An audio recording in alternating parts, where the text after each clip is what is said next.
Trenuj w sprzęcie dla najlepszych. Wejdź na groundgame.com.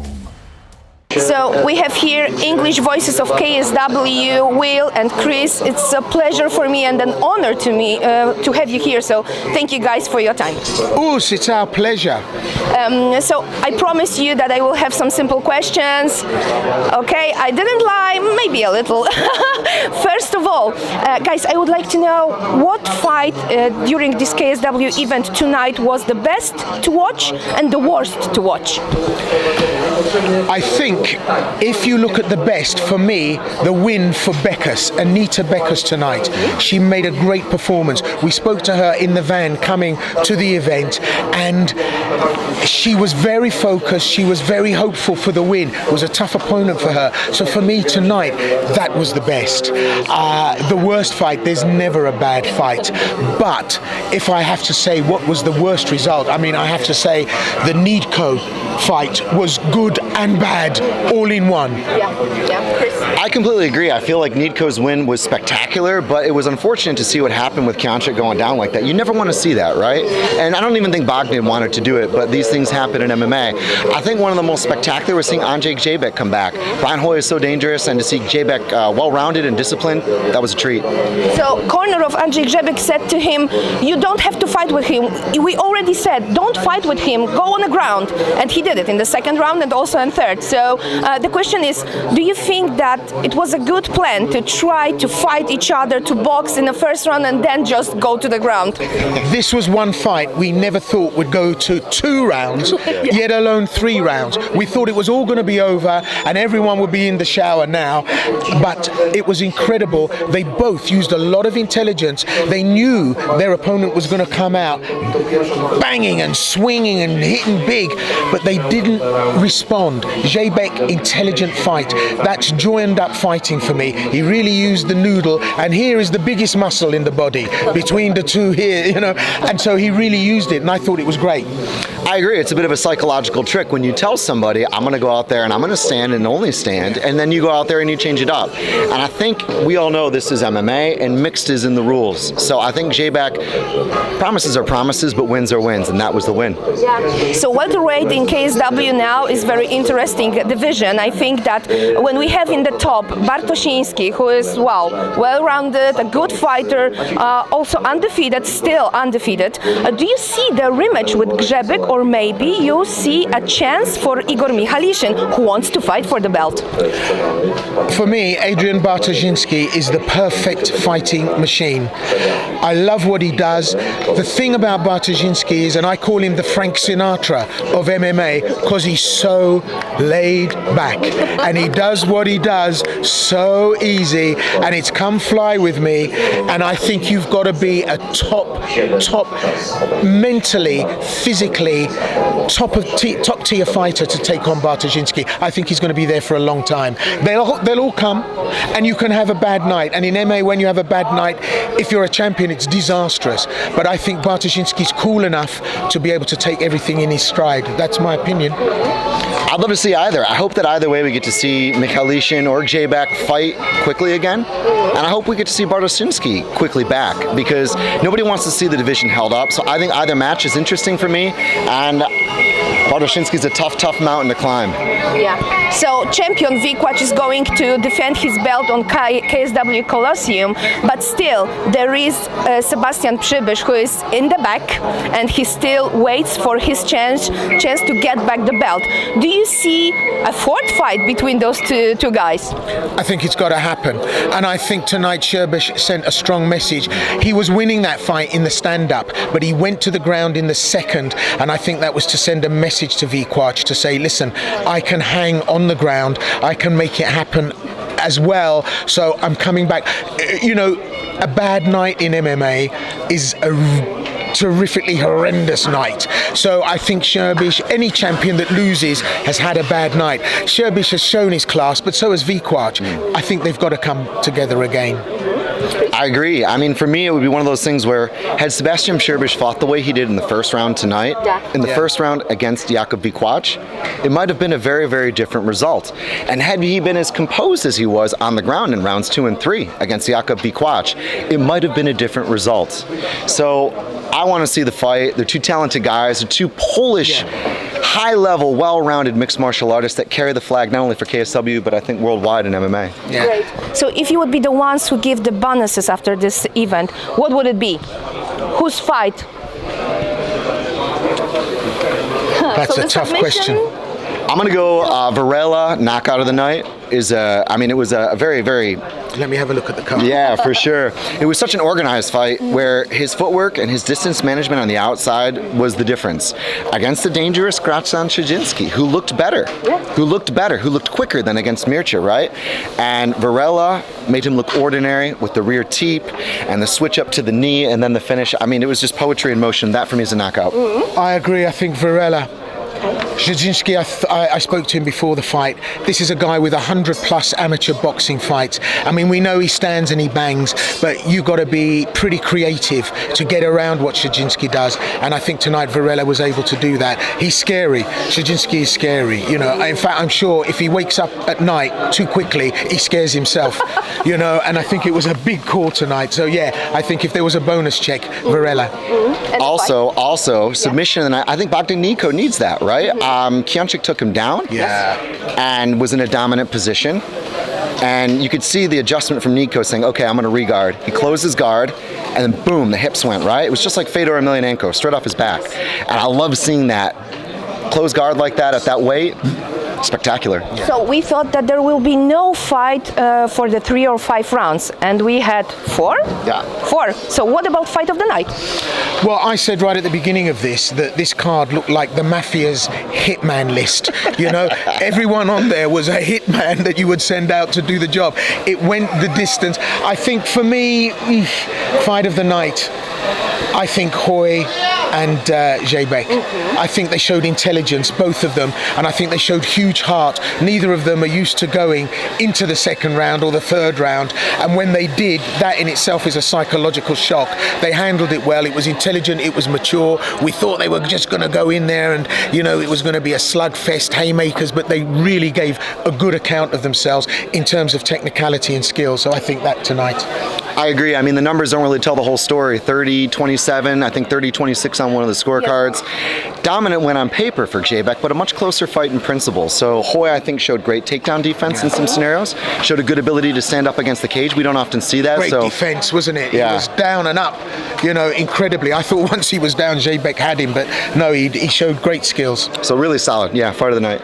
Great. Okay. So the last question connected with KSW 82 is first Hall of Famer in KSW, Łukasz Juras-Jurkowski. I know that you are with KSW since 2013. So Juras was not fighting anymore, but do you think, yes, he came back, do you both think that this is the good choice to give him the first Hall of Famer title? Without a doubt. He was the first champion. He's been with the promotion right from the beginning. He transitioned into a presenter and a commentator, and he showed intelligence in his fighting, but also in his commentary.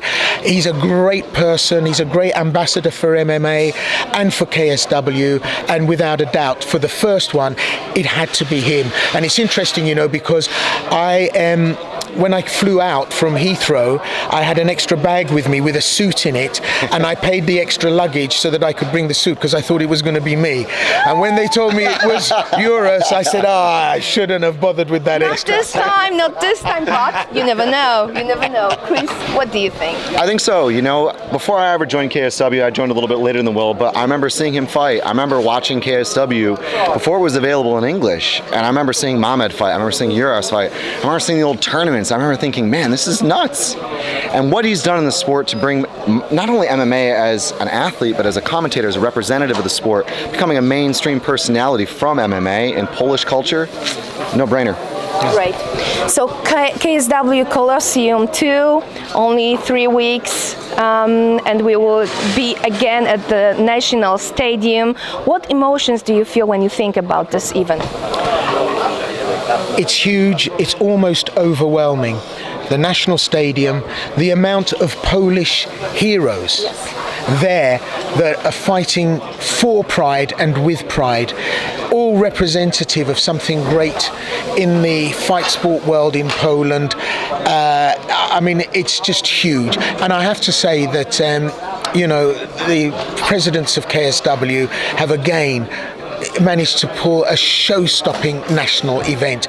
Pudzianowski, Mamed Khalidov, Szpilka, all of them legends, and it's just incredible the magnitude of it. So yeah, I don't know how they do it, and it's kind of overwhelming for me, and I'm just a little small cog with Chris in all of this huge machinery.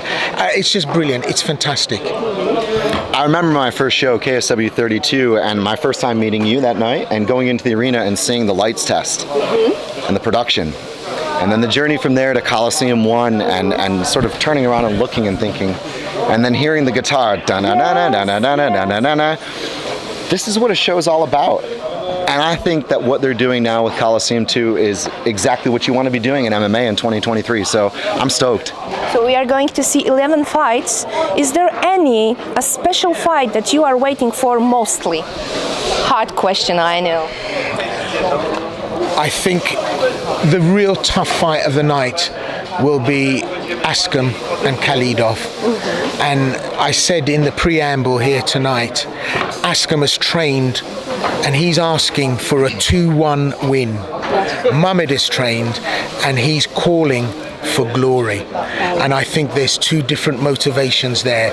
And, Mamed Khalidov, Enter the Dragon, he is an incredible athlete, so intelligent. I mean, the upset with the win in the rematch against Askham was just MMA history right there, not only KSW history.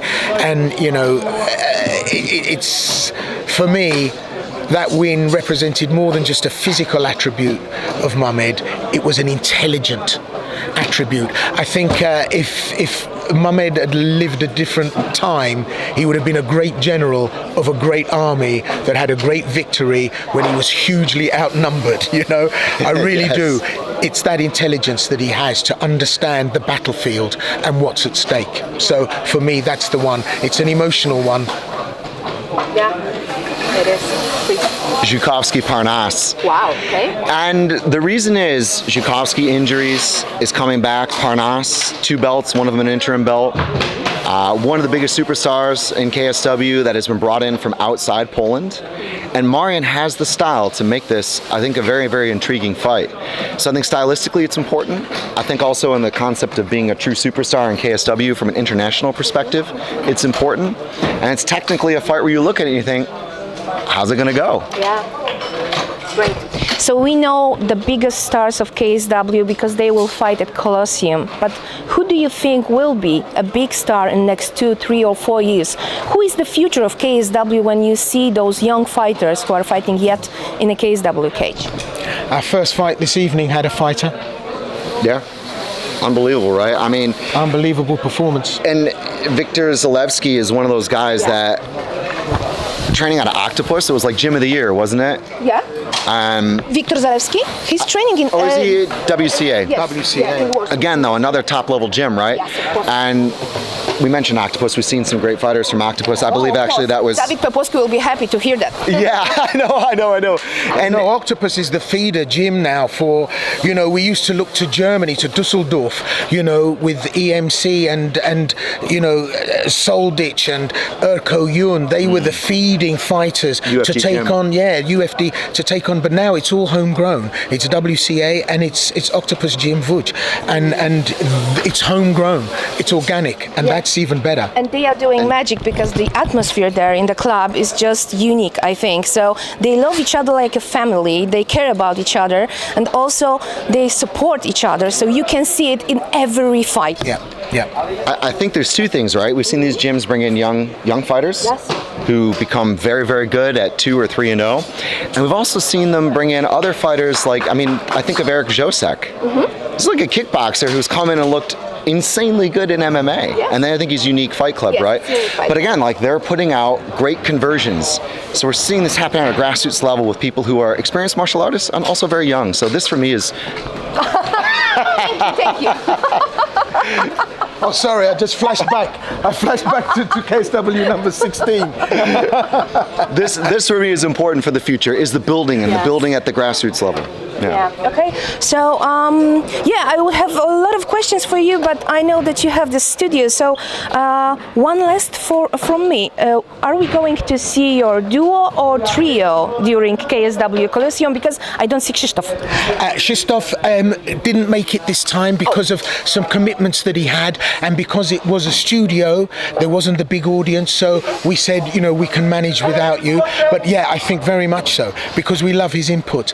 And to have somebody that's been in the corner, been in the ring, been on his back, been on top, that's invaluable. And we all take it for granted that people who watch MMA, whether it's any federation, but particularly KSW, we all assume that they understand and know the sport and understand what's going on. But I mean, the scenarios are huge. Someone might say, come to my house on Saturday because we're watching KSW. They've never seen MMA before. They have to understand what's going on. We all assume that everybody knows, but they don't. And it's our job to give them an insight to make them interested, so that I never knew that. Oh wow, I understand that now. Before I thought it was just guys rolling around trying to hurt each other. They don't understand the athleticism, the sport, the technicality, and to introduce new people who aren't fanatical about it. Because, if you think about it, tennis has huge sports fans. They're not all professional tennis players. Football, the same. Every sport. But it seems that with MMA and martial arts, the majority of fans are practitioners, and they're huge, passionate fans. What we need is people who go, I want to watch that because it's fun. I enjoy it. I don't know. I don't understand. I don't do it. But I like it because it's exciting and thrilling in the same way as tennis is, motor racing. That's the kind of thing that we need to introduce to more people. So having Krzysztof here helps give an insight. I mean, what a wonderful thing to be inside the car with Lewis Hamilton. Could you imagine? And that's what we have with Zajinski. He gives us that. So Great. Okay, Chris, you want to add something? I couldn't have said it any more perfectly. So, he's the guru, I'm the sensei. We see you all. Thank you for talking to us. Us. Us. Thank you very much.